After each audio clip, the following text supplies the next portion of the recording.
ہمارے چینل میں خوش آمدید۔ چلیں شروع کرتے ہیں آج کی کہانی۔ میرے والد کی محلے میں چھوٹی سی دکان تھی۔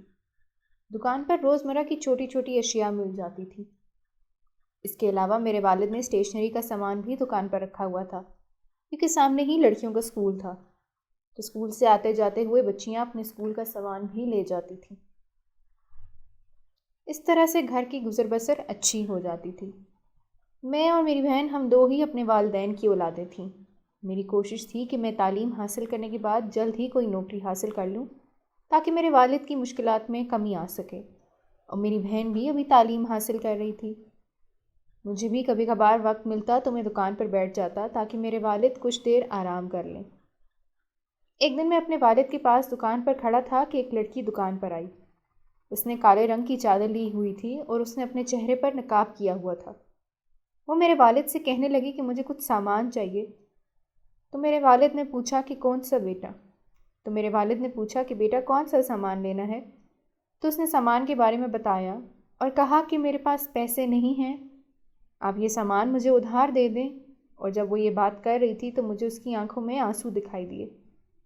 مجھے شدید دکھ ہوا کہ مجبوری بھی انسان سے پتہ نہیں کیا سے کیا کروا لیتی ہے۔ میرے والد نے پوچھا کہ بیٹا آپ کہاں سے ہیں؟ کیونکہ میرے والد اسے پہچان نہیں سکے تھے، تو اس نے کہا کہ میں اسی محلے میں شیخ صاحب کی بیٹی ہوں۔ تو میرے والد نے فوراً کہا کہ بیٹا پریشان نہ ہو، سامان آپ کے گھر پہنچ جائے گا، آپ گھر چلی جاؤ۔ میرے والد کو اس کا دکان پر اس طرح کھڑا رہنا مناسب نہ لگا۔ وہ لڑکی فوراً ہی واپس چلی گئی۔ مجھے یہ سن کر حیرانی ہوئی کہ شیخ صاحب تو اچھا خاصا کماتے تھے، تو پھر ان کی بیٹی ادھار سامان لینے کی بات کیوں کر رہی تھی؟ اس لڑکی کے جانے کے بعد میں نے ابا سے پوچھا کہ یہ کیا ماجرا ہے، تو انہوں نے کہا کہ شیخ صاحب نے دوسری شادی کر لی ہے اور وہ اپنی دوسری بیوی کے ساتھ اسی محلے میں 2 گلیاں چھوڑ کر رہتے ہیں۔ انہوں نے اپنی بیوی اور بیٹی کو خرچہ دینا بند کر دیا ہے، اور یہ بات محلے والے سب جانتے ہیں، اور اس وجہ سے ان کی پہلی بیوی اور بیٹی کافی مشقت کر رہی ہیں۔ ان کی بیٹی گھر میں بچوں کو ٹیوشن پڑھاتی ہے اور ان کی والدہ لوگوں کے کپڑے سلائی کرتی ہیں۔ مجھے یہ بات سن کر کافی دکھ ہوا کہ ایک باپ اپنی اولاد کے ساتھ ایسا کیسے کر سکتا ہے، کیونکہ شیخ صاحب کا گھر ہمارے گھر سے 2 گھر چھوڑ کر تھا۔ بچپن میں ان کی بیٹی کا ہمارے گھر بھی آنا جانا تھا۔ ان کی بیٹی اور میری بہن آپس میں دوستیں تھیں، لیکن اب کافی عرصے سے میں نے ان کی بیٹی کو نہیں دیکھا تھا، اس لیے میں اسے نہ پہچان سکا۔ میرے ابا نے مجھے سامان باندھ کر دیا اور کہا کہ میں گھر جاتے ہوئے شیخ صاحب کے گھر دے دوں۔ میں نے ایسا ہی کیا۔ میں نے جا کر دروازہ کھٹکھٹایا تو تھوڑی دیر بعد ایک عورت باہر آئی۔ وہ شیخ صاحب کی پہلی بیوی تھی۔ میں نے سلام کیا اور کہا کہ یہ ابا جان نے سامان بھیجا ہے، تو وہ میرا شکریہ ادا کرنے لگیں اور ڈھیروں دعائیں دینے لگیں۔ میں سامان دے کر گھر واپس آ گیا۔ گھر آ کر میں آج کا واقعہ امی کو بتایا تو میری امی بھی پریشان ہوئی، اور میری بہن کہنے لگی کہ ماہم میری بہت اچھی دوست ہے۔ شیخ صاحب کی بیٹی کا نام ماہم ہے۔ اب یہ اکثر ہونے لگا کہ امی گھر میں بھی کوئی چیز بناتیں تو میری بہن کے ہاتھ ان کے گھر بھیج دیتیں۔ اس کی وجہ سے وہ ماں بیٹی ہم لوگوں کی بہت شکر گزار ہوتی۔ اس طرح ایک دن میں اپنے کالج سے واپس آ رہا تھا کہ دیکھا کہ بس اسٹاپ پر ماہم کھڑی ہے۔ میں حیران ہوا کہ یہ آج تک گھر سے باہر نہیں نکلی، تو میں اس کے پاس چلا گیا اور اس سے پوچھنے لگا کہ تم یہاں کیا کر رہی ہو؟ تو وہ کہنے لگی کہ میں اپنی نوکری تلاش کرنے کے لیے نکلی ہوں۔ مجھے اس کی بات سن کر افسوس ہوا کہ ابھی تو اس کی خود تعلیم حاصل کرنے کی عمر ہے اور وہ نوکری کی تلاش میں نکل پڑی ہے۔ میں نے اس سے پوچھا کہ پھر تم اپنی تعلیم کیسے مکمل کرو گی؟ تو کہنے لگی کہ میں اپنے پرائیویٹ امتحان دے دوں گی، لیکن اس وقت گھر کا نظام چلانے کے لیے کسی نہ کسی کو تو یہ قدم اٹھانا تھا، تو میں ہی گھر میں ہوں تو مجھے ہی یہ ذمہ داری اٹھانی ہے۔ اس طرح کافی دن گزر گئے تو مجھے اپنی بہن سے پتہ چلا کہ ماہم کو کسی اسکول میں نوکری مل گئی ہے۔ مجھے یہ سن کر خوشی بھی ہوئی کہ اچھی بات ہے، اب ان کو کسی کے سامنے ہاتھ پھیلانے کے لیے شرمندہ نہیں ہونا پڑے گا، اور مجھے دکھ بھی ہوا کہ اتنی سی عمر میں اس پہ ذمہ داریوں کا بوجھ پڑ گیا ہے، لیکن میں چاہتے ہوئے بھی اس کی کوئی مدد نہیں کر سکتا تھا۔ مجھے ماہم اچھی لگنے لگی تھی، لیکن میں اس بات کا ذکر گھر میں بھی نہیں کر سکتا تھا، کیونکہ ہمارے گھر کے حالات بھی کچھ ایسے تھے کہ مجھے تعلیم مکمل کرنے کے بعد نوکری کی تلاش کرنی تھی اور اپنی بہن کی شادی بھی کرنی تھی۔ اس لیے میں نے یہ بات اپنے دل میں ہی دبا لی اور حالات کے بہتر ہونے کا انتظار کرنے لگا کہ جیسے ہی میرے حالات بہتر ہوں گے تو میں اپنے گھر والوں سے ماہم کے بارے میں بات کروں گا تاکہ میرے گھر والے اس کے ہاں رشتہ لے جائیں۔ کراچی میں میری امی کے بھائی رہتے تھے، تو ایک دن ادھر سے فون آیا کہ امی کے بھائی فوت ہو چکے ہیں، تو ہم سب گھر والے فوراً ہی ادھر روانہ ہو گئے۔ وہاں ہمیں تقریباً 15 دن لگ گئے۔ 15 دن بعد ہم گھر واپس آئے تو کافی رات ہو چکی تھی، اس لیے ہم سب آتے ہی سو گئے کیونکہ سفر کی بہت زیادہ تھکاوٹ تھی۔ اگلی صبح جب میں اٹھا تو اماں نے مجھے ناشتہ بنا کر دیا تو میں ناشتہ کرنے لگا۔ تب اماں نے بتایا کہ شیخ صاحب کی بیوی اور بیٹی گھر چھوڑ کر چلے گئے ہیں، تو میرا ہاتھ وہیں رک گیا۔ میں نے حیرانگی سے اپنی اماں کی طرف دیکھا اور ان سے پوچھا کہ آپ کو کیسے پتہ؟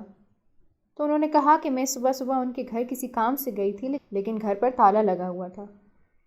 تو میں نے ساتھ والے ہمسائے سے پوچھا تو انہوں نے کہا کہ کچھ دن پہلے ماں بیٹی کہیں چلی گئی ہیں، لیکن انہوں نے یہ نہیں بتایا کہ وہ کہاں گئی ہیں، کیونکہ وہ اس بارے میں نہیں جانتے تھے۔ میں اب یہ سن کر بہت پریشان ہو گیا اور کہا کہ اب میں انہیں کہاں ڈھونڈوں گا، اور سوچنے لگا کہ کاش میں اپنے دل کی بات ماہم یا اپنے گھر والے کسی کو بھی بتا دیتا، لیکن اب میں اپنے دل کی بات کسی کو نہیں بتا سکتا تھا، اس لیے خاموشی اختیار کر لی اور خود کو حالات کے دھارے پر چھوڑ دیا۔ ایک دن ابا دکان پر بیٹھے ہوئے تھے کہ کچھ آوارہ لڑکے دکان پر آئے اور ابا جی سے بدتمیزی کرنے لگے اور دکان کی چیزوں کے ساتھ چھیڑ چھاڑ کرنے لگے۔ ابا جی نے ان کو منع کرنے کی کوشش کی، لیکن وہ بار بار ایسا کرتے جا رہے تھے۔ ابا جی کو غصہ آیا اور انہوں نے ایک لڑکے کو دھکا دیتے ہوئے کہا کہ یہ دکان تم لوگوں کی نہیں ہے جو تم چیزوں کے ساتھ چھیڑ چھاڑ کر رہے ہو۔ تو ان لڑکوں نے بھی میرے ابا جی کو دھکا دیا اور میرے ابا جی اور ان لڑکوں کے درمیان لڑائی ہو گئی۔ تو انہوں نے میرے ابا جی کو بہت مارا، جس کی وجہ سے میرے ابا جی کو کافی چوٹیں لگیں۔ محلے والے لوگ انہیں ہسپتال لے گئے۔ جب میں کالج سے واپس آیا تو یہ واقعہ سنا تو میں نے فوراً ہسپتال کے لیے دوڑ لگائی، لیکن تب تک بہت دیر ہو چکی تھی۔ میرے ابا جی اس دنیا سے جا چکے تھے۔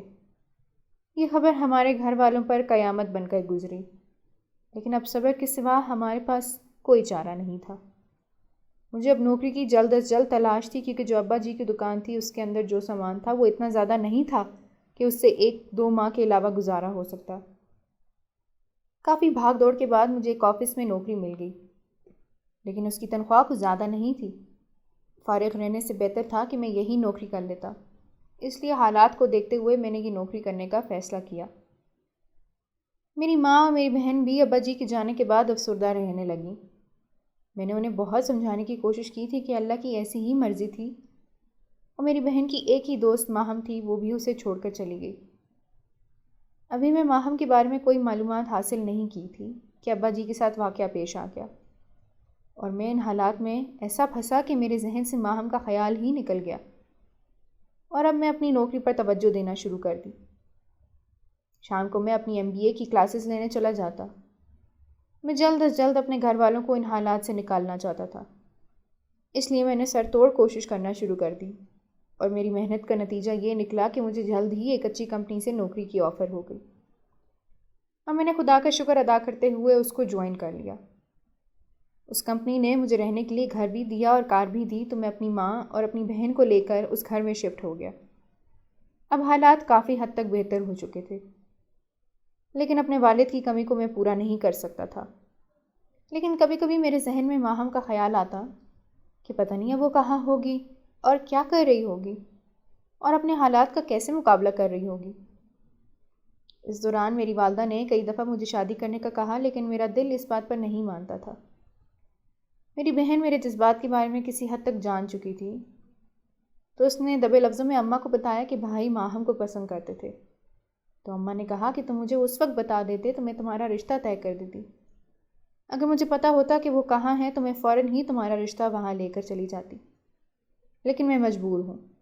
میں نے اماں سے کہا کہ آپ فی الحال میری شادی کی بات نہ کریں، جب مجھے کرنی ہوگی تو میں آپ کو بتا دوں گا۔ اماں نے میری بات سن کر خاموشی اختیار کر لی۔ آفس میں میرا ایک کولیگ تھا، اس کا نام احمد تھا۔ وہ بہت ہی اچھا انسان تھا۔ آفس کے شروع کے دن میں اس نے میری بہت مدد کی۔ آفس کے کام کی باریکیوں کو اس نے مجھے بہت اچھے طریقے سے سمجھایا، اور میں اس کا بہت شکر گزار ہوا۔ اس طرح آہستہ آہستہ ہمارے درمیان دوستی ہوتی گئی۔ اس نے کئی بار مجھے اپنے گھر میں کھانے کی دعوت دی، لیکن میں ہر دفعہ ٹال دیتا۔ گھر میں صرف اس کا باپ ہوتا تھا۔ اس کی ماں کافی عرصہ پہلے وفات پا چکی تھی۔ وہ اور اس کا باپ مل کر گھر کے کام کاج سنبھال لیتے تھے، اور وہ اپنے گھر کی روٹین مجھے بہت ہی مزے سے بتاتا تھا، اور وہ کھانے بھی بہت اچھا بنا لیتا تھا۔ اور اب اس کا ارادہ شادی کرنے کا تھا۔ اس کے لیے اس کا باپ رشتہ ڈھونڈ رہا تھا۔ اس نے مجھے کئی دفعہ پوچھا کہ تم نے ابھی تک شادی کیوں نہیں کی؟ میں نے ہمیشہ اس کی بات ٹال دی، اور ادھر میرے ماموں نے اپنے بیٹے کے لیے میری بہن کا رشتہ مانگ لیا۔ میری امی کو اتنے عرصے بعد خوشی ملی تھی تو ان کے پاؤں زمین پر نہ ٹک رہے تھے۔ انہوں نے مجھ سے میری رائے پوچھی تو میں نے کہا کہ آپ مجھ سے بڑی ہیں، آپ بہتر فیصلہ کر سکتی ہیں، کیونکہ دیکھنے میں تو لڑکا پڑھا لکھا ہے اور اچھی نوکری پر تھا۔ اس لیے ہمیں یہ رشتہ مناسب لگا اور ہم نے اس رشتے پر ہاں کر دی۔ تو میں نے کہا کہ آپ کو جیسا مناسب لگے آپ فیصلہ کر لیں۔ میں اور میری امی چاہتے تھے کہ شادی سادگی کے ساتھ ہو۔ ماموں نے بھی امی کی بات مان لی، لیکن میں اپنی بہن کو ہر چیز دینا چاہتا تھا تاکہ اس کے دل میں یہ خیال نہ آئے کہ اگر میرا باپ زندہ ہوتا تو میری ہر خواہش پوری کرتا۔ میں نے اپنی طرف سے پوری کوشش کی۔ کچھ میں نے اپنی کمپنی سے لون لے لیا اور کچھ امی نے کمیٹیاں ڈالی ہوئی تھیں۔ اس طرح ہم نے مل جل کر اپنی بہن کے جہیز کے لیے سامان خریدا۔ اس طرح میری بہن کا بہت سادگی کے ساتھ نکاح ہو گیا اور میری بہن رخصت ہو کر اپنے سسرال چلی گئی۔ میری امی اب گھر پر اکیلی ہوتی تھیں اور وہ مجھے شادی کے لیے اصرار کرنے لگیں کہ میں گھر میں اکیلے رہ رہ کر بور ہو گئی ہوں۔ گھر میں بہو ہونی چاہیے تاکہ میرا دل بہل جائے۔ میں نے انہیں کئی دفعہ اس بات پر منع کی، کیونکہ وہ تو میرے دل کی بات جانتی تھیں، تو ہر دفعہ وہ مایوس ہو جاتی تھیں اور خاموشی اختیار کر لیتی تھیں۔ میں کافی دنوں سے غور کر رہا تھا کہ میرا کولیگ احمد آفس نہیں آ رہا۔ میں نے 1-2 دفعہ اس کے نمبر پر رابطہ کرنے کی کوشش کی، لیکن رابطہ نہ ہو سکا۔ میں نے سوچا کہ آج میں اس کے گھر جاتا ہوں تاکہ معلوم ہو سکے کہ وہ اتنے دنوں سے دفتر کیوں نہیں آ رہا۔ میں آفس سے جلدی ہی نکل آیا تھا۔ اب میرا رخ اس کے گھر کی طرف تھا۔ میں نے اس کے گھر کے گیٹ پر گھنٹی بجائی تو اس کے والد صاحب باہر آئے۔ وہ مجھے گھر کے اندر لے گئے۔ اس کے والد صاحب نے مجھے ڈرائنگ روم میں بٹھایا اور اپنے بیٹے کو بلانے کے لیے چلے گئے۔ کچھ دیر بعد احمد آیا تو میں نے دیکھا کہ وہ کچھ بیمار سا لگ رہا ہے۔ میں نے اس سے پوچھا کہ تمہاری طبیعت ٹھیک ہے؟ تو کہنے لگا کہ ہاں مجھے کچھ دنوں سے بخار ہے، اس لیے میں دفتر نہیں آ رہا تھا، اور ساتھ ہی اس نے کہا کہ میرا نکاح ہو چکا ہے۔ میں حیران ہوا کہ تم نے تو اپنی شادی دھوم دھام سے کرنے کا فیصلہ کیا تھا، اور یہ اتنی سادگی سے نکاح کیسے کر لیا؟ تو کہنے لگا بس ایک ایمرجنسی میں نکاح ہوا ہے۔ میں نے اسے نکاح کی مبارکباد دی اور کچھ دیر بیٹھ کر میں واپس آ گیا۔ اس طرح کچھ دنوں بعد احمد بھی آفس آنا شروع ہو گیا، لیکن جس طرح وہ پہلے سب سے خوشی سے بات چیت کرتا تھا اب وہ ویسے نہیں کرتا۔ یہ بات آفس کے تمام لوگوں نے نوٹ کی، اور میں حیران تھا کہ اس کا تو نکاح ہو چکا ہے تو اب یہ کیوں پریشان ہے، لیکن میں اس سے اس بارے میں بات نہ کر سکا۔ اس طرح کافی دن گزر گئے۔ ایک دن احمد میرے پاس آیا اور کہنے لگا کہ میں تم سے کچھ ضروری بات کرنا چاہتا ہوں۔ تو میں نے بولا کہ ہاں بتاؤ کیا بات ہے؟ تو اس نے کہا کہ میں کافی دنوں سے اپنی طبیعت ٹھیک محسوس نہیں کر رہا۔ میں نے ڈاکٹر سے اپنا چیک اپ کروایا ہے تو ڈاکٹرز نے میرے کچھ ٹیسٹ کیے، تو جب ان ٹیسٹ کی رپورٹ آئی تو اس میں مجھے بلڈ کینسر کی نشاندہی کی گئی ہے۔ تو یہ بات میں کافی دن سے اپنے دل میں چھپا کر بیٹھا رہا۔ اس کا ذکر اپنے والد سے بھی نہ کیا، کیونکہ وہ میرے لیے رشتہ ڈھونڈ رہے تھے اور میرے سوا ان کے پاس کوئی بھی رشتہ نہ تھا۔ تو وہ یہ صدمہ کیسے برداشت کر سکتے تھے؟ میں ان کو یہ خبر کیسے سناتا؟ لیکن میں انہیں سنائے بغیر بھی نہیں رہ سکتا تھا۔ اس لیے میں نے اپنے والد کو بھی اس بارے میں بتایا، تو وہ بھی بہت پریشان ہوئے اور میری زندگی کے لیے دعائیں کرنے لگے۔ ڈاکٹر سے میرا علاج بھی چلتا رہا، لیکن میرے والد چاہتے تھے کہ میں نکاح ضرور کروں، اس لیے میرا سادگی سے نکاح ہو گیا۔ مجھے لگتا ہے کہ میری زندگی کے دن بہت کم ہیں، اس لیے میں تم سے یہ کہنے آیا ہوں کہ جب میں مر جاؤں تو تم میری بیوی سے نکاح کر لینا۔ لیکن میرے والد چاہتے تھے کہ میں نکاح ضرور کروں، اس لیے میرا سادگی سے نکاح ہو گیا۔ مجھے لگتا ہے کہ میری زندگی کے دن بہت ہی کم ہیں، اس لیے میں تم سے یہ کہنے آیا ہوں کہ جب میں مر جاؤں تو میری بیوی سے نکاح کر لینا۔ میں نے اس کی بات سنی تو میں حیران رہ گیا، اور میں نے اس کی طرف غور سے دیکھا کہ اس نے یہ بات کیسے کی ہے۔ میں نے اس سے کہا کہ تم اتنا غلط کیوں سوچ رہے ہو؟ تم اپنا علاج مکمل کرواؤ، انشاءاللہ تم ٹھیک ہو جاؤ گے۔ ابھی میں اس سے یہ بات کر ہی رہا تھا کہ ایک دم سے اس کی طبیعت خراب ہو گئی، اور میں اس کی طرف پریشانی سے دیکھنے لگا۔ مجھے کچھ سمجھ نہیں آ رہی تھی، لیکن میں نے اپنے آفس کے لوگوں کی مدد سے اسے گاڑی میں بٹھایا اور ہسپتال لے گئے۔ ہسپتال جاتے ہوئے وہ مجھے مسلسل یہی کہہ رہا تھا کہ اگر میں مر گیا تو تم میری بیوی سے نکاح کر لینا۔ میں نے اس کی بات کا کوئی جواب نہیں دیا۔ ہسپتال پہنچ کر میں نے اس کے والد کو فون کیا اور اس کی بیمار ہونے کی اطلاع دی۔ اس کے والد بہت پریشان نظر آ رہے تھے۔ میں مسلسل ان کے ساتھ ہسپتال میں موجود رہا کہ انہیں کسی قسم کی کوئی پریشانی نہ ہو، لیکن کافی دیر گزر جانے کے بعد بھی جب احمد کو ہوش نہ آیا تو میں نے ان سے واپس جانے کی اجازت لی، کیونکہ گھر میں میری والدہ اکیلی تھیں۔ تو انہوں نے مجھے اجازت دے دی اور میں گھر واپس آ گیا۔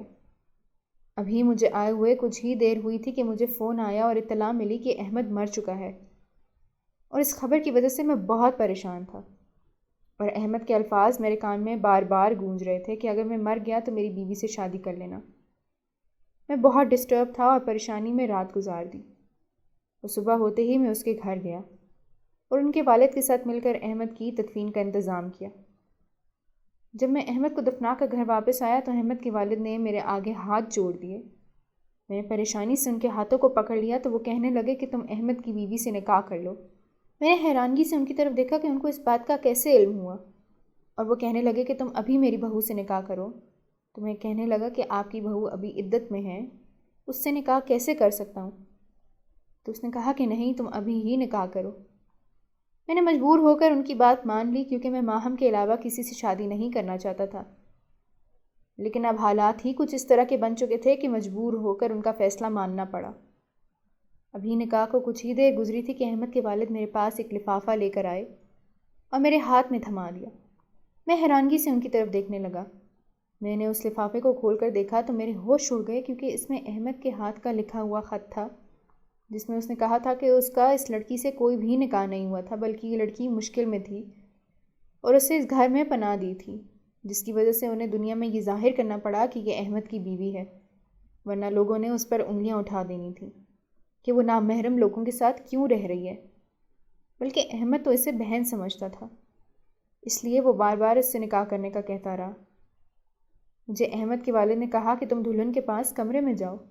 میں دلہن کے کمرے کی طرف گیا تو دلہن گھونگھٹ نکالے بیٹھی ہوئی تھی۔ میں کافی دیر اس کی طرف دیکھتا رہا کہ آیا میں اس کے پاس جاؤں یا نہ جاؤں، لیکن میں ہمت کرتے ہوئے اس کے پاس گیا اور اس کا گھونگھٹ الٹ دیا۔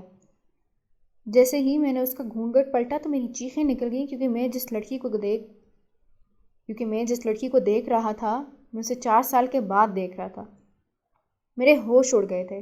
مجھے اپنی آنکھوں پر یقین نہیں آ رہا تھا، کیونکہ میری آنکھوں کے سامنے ماہم موجود تھی۔ مجھے کافی دیر کچھ سمجھ نہیں آئی اور میں گمسم حالت میں بیٹھا رہا کہ ماہم نے ہی بات کا آغاز کیا اور کہنے لگی کہ آپ یہاں کیا کر رہے ہیں؟ تو مجھے ہوش آیا اور میں نے اس کی طرف دیکھا اور کہنے لگا کہ تم یہاں کیا کر رہی ہو؟ تو وہ کہنے لگی کہ میرے باپ نے ہمیں اس گھر سے نکال دیا تھا، اس لیے میں اور میری امی کرائے کے گھر میں رہنے لگے۔ وہاں بھی میرے ابو نے ہمارا پیچھا نہ چھوڑا، وہ میری زبردستی کسی بوڑھے آدمی سے شادی کروانا چاہتا تھا، اور اس بات پر میری امی راضی نہ ہوئیں، کیونکہ وہ ان کا ہر ظلم برداشت کر سکتی تھی، لیکن اپنی بیٹی کے ساتھ کوئی ناانصافی ہرگز برداشت نہیں کر سکتی تھی۔ اسی لیے انہوں نے ابا کا فیصلہ ماننے سے انکار کر دیا۔ امی بیمار رہنے لگی تھیں۔ ایک رات وہ سوئی ہوئی تھیں تو صبح نہ اٹھ سکیں۔ جب میں انہیں اٹھانے آئی تو دیکھا کہ وہ فوت ہو چکی تھیں۔ ماہم نے کہا میں اسی محلے میں کرائے کے گھر میں رہتی تھی، تو مجھے احمد صاحب آتے جاتے ملتے۔ انہوں نے ہی میری امی کی تدفین کے سارے انتظامات کیے اور مجھے اپنے گھر لے گئے، کیونکہ اب میں اکیلی نہیں رہ سکتی تھی۔ وہ جلد از جلد میری شادی کروانا چاہتے تھے۔ میں نے ماہم کی بات سنی تو میں حیرانگی سے اس کی طرف دیکھنے لگا کہ اتنی سی عمر میں اس نے کتنے دکھ دیکھ لیے تھے، اور پھر بھی وہ ثابت قدم کھڑی رہی، اور میں اپنی قسمت پر فخر کرنے لگا کہ کیسے قسمت نے مجھے ماہم سے ملوا دیا۔ میں نے بھی ماہم کو اپنا سارا واقعہ بیان کیا کہ میں احمد کو کیسے جانتا تھا اور کس طرح سے مجھے احمد کے والد نے نکاح کے لیے راضی کیا، تو وہ بھی حیران ہوئی۔ اور پھر میں نے احمد کے والد سے اپنے گھر جانے کی اجازت مانگی تو انہوں نے اجازت دے دی۔ میں ماہم کو لے کر اپنے گھر آ گیا۔ امی بھی ماہم کو دیکھ کر بہت حیران ہوئی۔ میں نے انہیں تمام واقعہ بتایا کہ کس طرح سے مجھے وہاں ملی ہے اور میں اس سے نکاح کر چکا ہوں۔ وہ بہت خوش ہوئیں اور مجھے ڈھیروں دعائیں دیں، اور میری بہن کو بھی اطلاع دی۔ میری بہن بھی بہت خوش تھی۔ اس نے ماہم سے فون پر بات بھی کی، اور میں اپنے دوست احمد کا شکر گزار ہوں کہ کس طرح اس نے میری مدد کی اور مجھے زندگی کی سب سے بڑی خوشی سے نواز دیا، اور اللہ تعالیٰ نے مجھے اور ماہم کو آپس میں ملانے کے لیے کیسے راستے کا انتخاب کیا۔